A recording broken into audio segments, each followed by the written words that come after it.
Ito nga palang kaganapan ng Christmas Eve. Makikita nyo dito na ready na ang baby ko. Hawak na niya ang magiging exchange gift niya. Bali umatan kami ng Christmas party ng mga kids dito sa amin. First time niya itong umatan dahil dati baby pa talaga siya.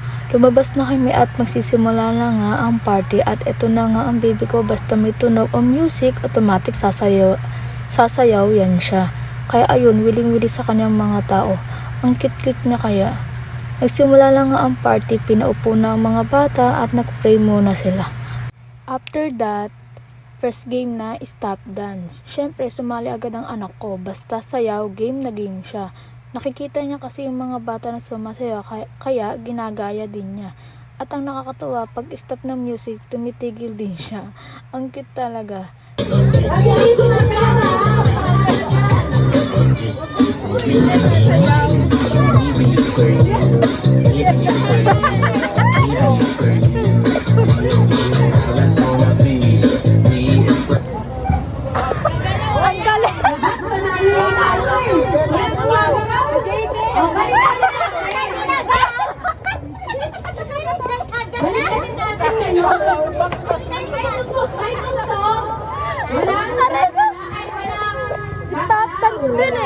Pero pag walang tugtog, sasayaw.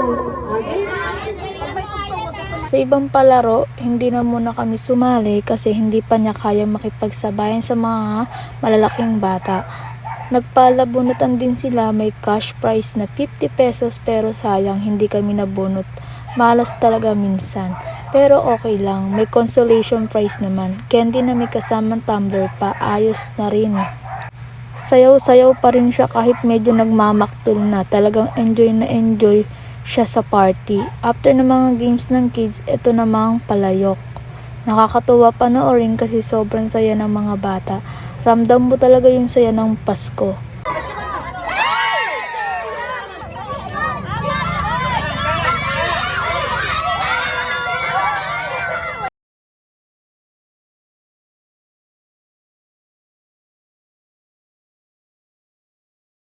Dito naman, sumali na ako. Ako na yung representative ng anak ko. Parang bingo game ata to. Kapag nabunot ka, tanggal ka na.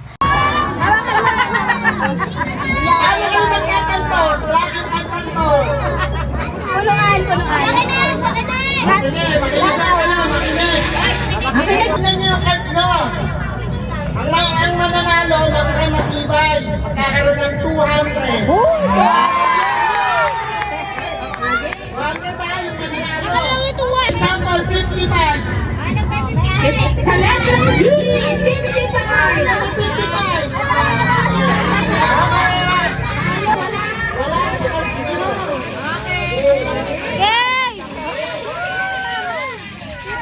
At dito, sinuwerte ako.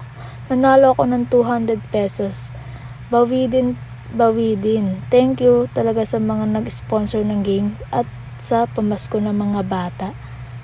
At ito na nga, nag-exchange gift na sila. Marami ring nakuha ang anak ko. Super thank you sa inyong lahat. Next year ulit, paldo na naman si Red. Sige dito, mama. 1, 2, 3. Ayaw niya.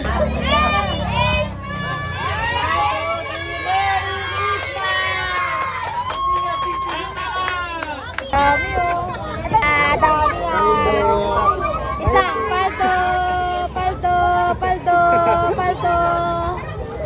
Thank you. Paldo, may candy pa. That